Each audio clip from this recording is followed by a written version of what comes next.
Hello and welcome everyone to this tutorial on how to set up an Infernet node for Ritual.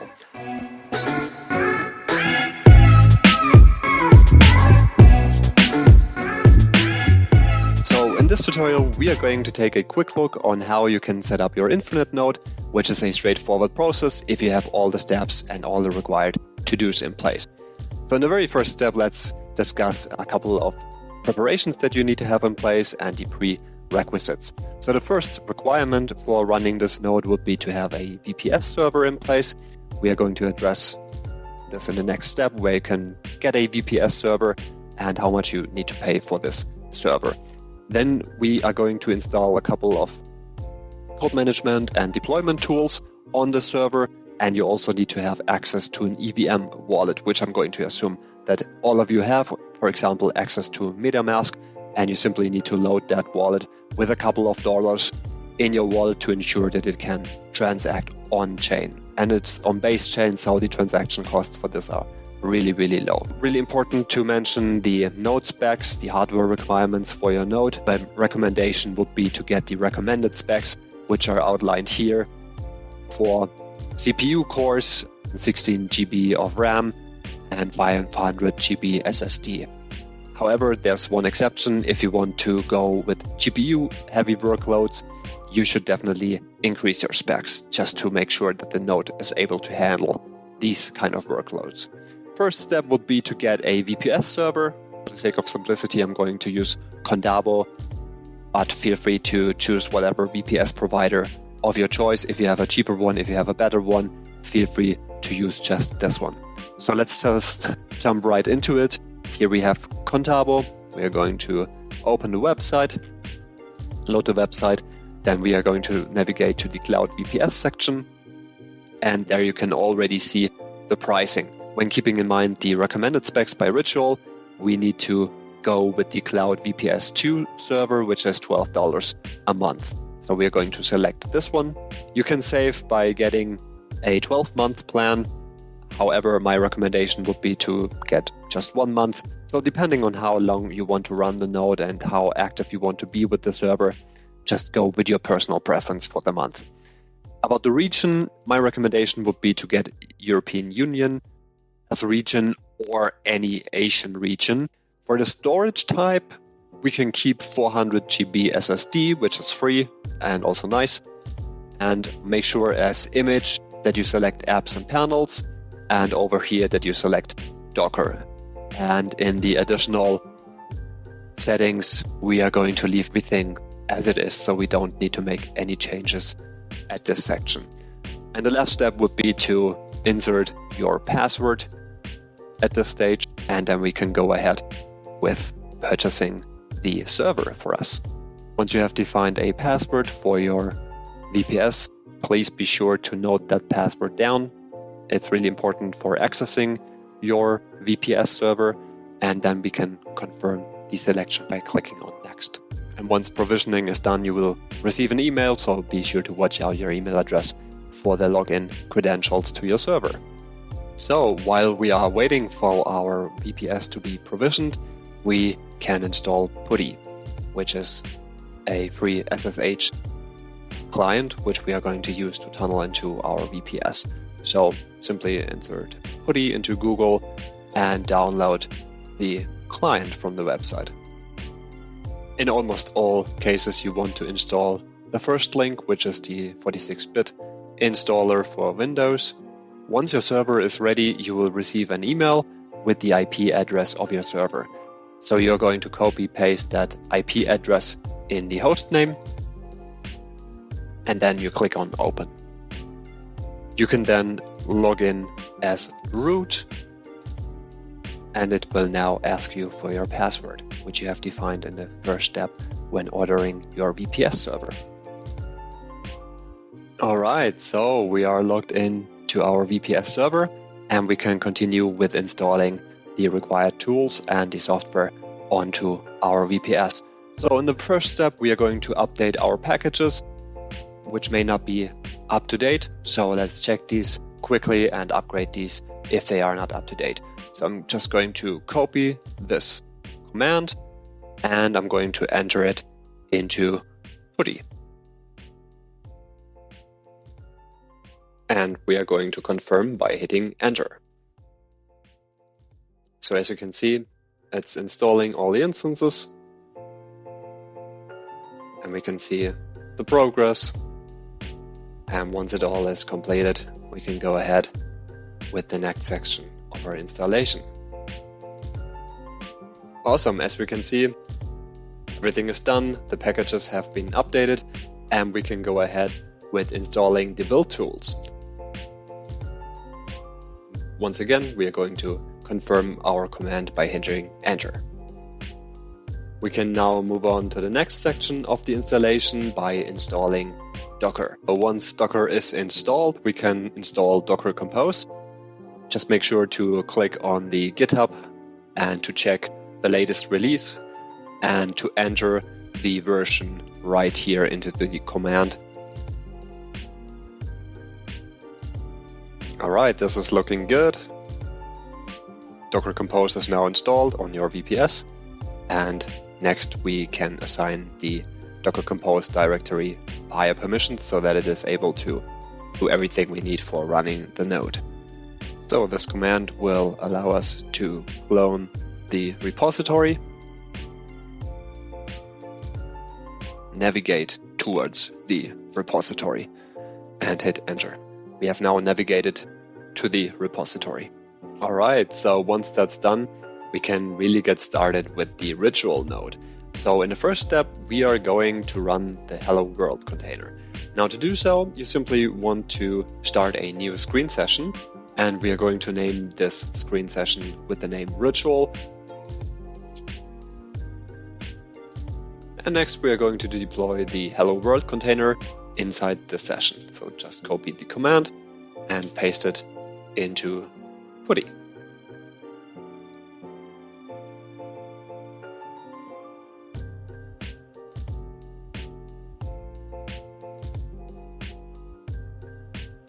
We can see it's pulling the files.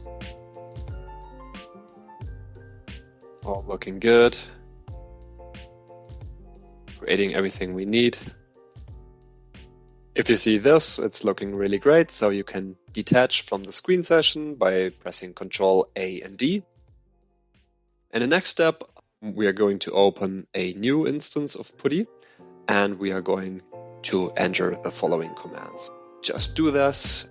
Once again, open a new PuTTY instance, enter your IP address, click on open,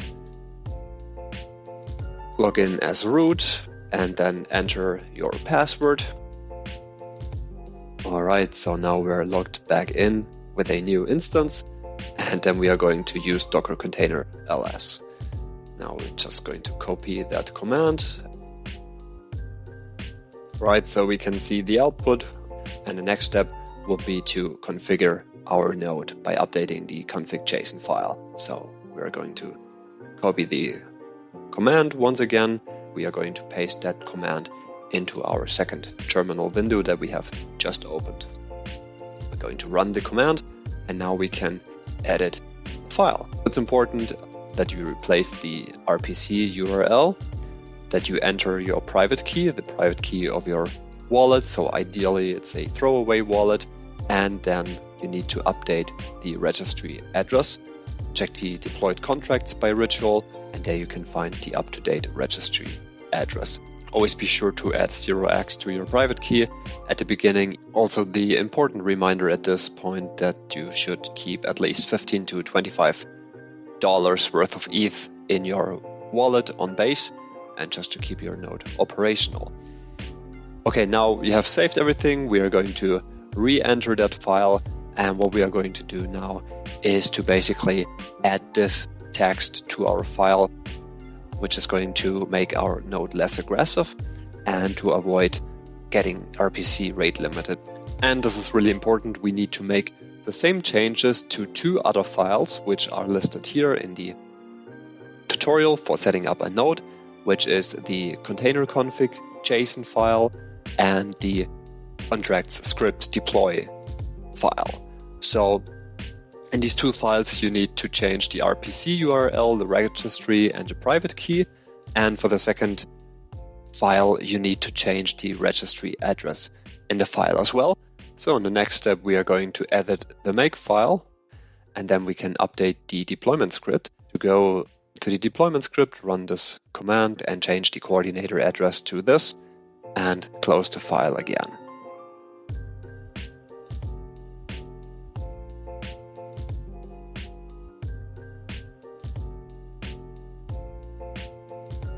Alright, then we are going to close the file. So once this is all done, we can initialize the configuration by applying the new configuration. And this is done by basically restarting all Docker containers one by one in the second terminal session that we have opened. So just go ahead and run all these commands to restart your Docker containers. Alright, so now we can check our logs. Simply paste the command docker logs Infernet node, hit enter, and these are basically our logs and everything looking very good. So be sure to have a look at it. Alright, so we can now go ahead and install Foundry, which is a modular toolkit for Ethereum application development. Now we're going to simply copy paste all the commands and run them in our second terminal window.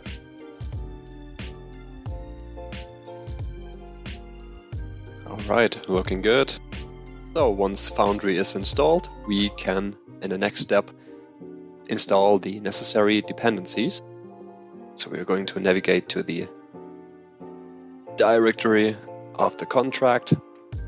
Here we are. And we are going to install Forge. Alright, as we can see, it is installed now. In the next step, we are going to install the Infernet SDK. Alright, looking good, and we can see we have successfully installed the Infernet SDK. Alright, so now we've taken a really big step. All we need to do is go 3 steps upwards in our directory. What we can do next is to deploy a consumer contract. Now, to do so, we are going to open a third terminal window. So we have 3 sessions when we open this one, and this helps us to monitor our logs. So once again, to open the third terminal window, just open a new PuTTY instance as we have done 2 times before, enter the IP of your VPS, and click on open to enter your password, and then you should be all set, and we can go on with the next steps in our tutorial.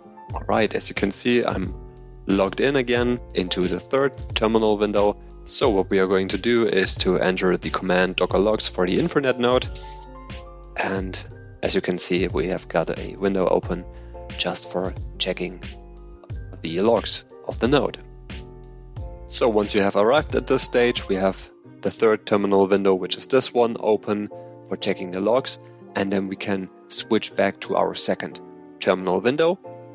So we're going to use this command, and now we can deploy the says good morning contract. So it's looking good.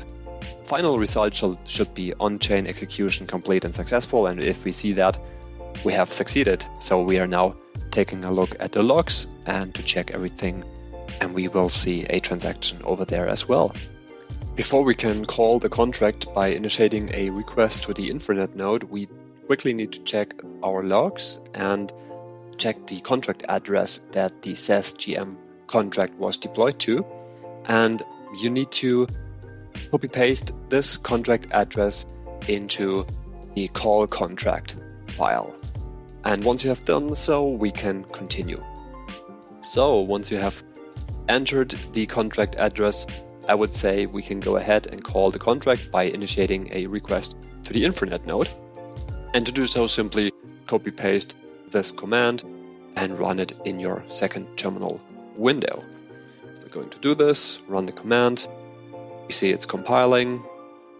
Let's hope it all works out. And we can see the script has successfully run.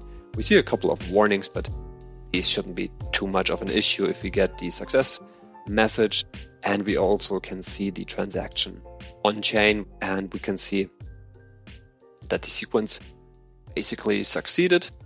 and that the script has run successfully, which is really great. So we've made a contract call. Congratulations if you have made it this far. The following steps are really easy. We just need to register our node and activate the node on chain, and we can register the node, and after this we have to wait for 1 hour and then we can activate the node. So to register your node, simply navigate to the coordinator contract on Basecamp. I have opened it here, and then we need to click on register node, which is number 8.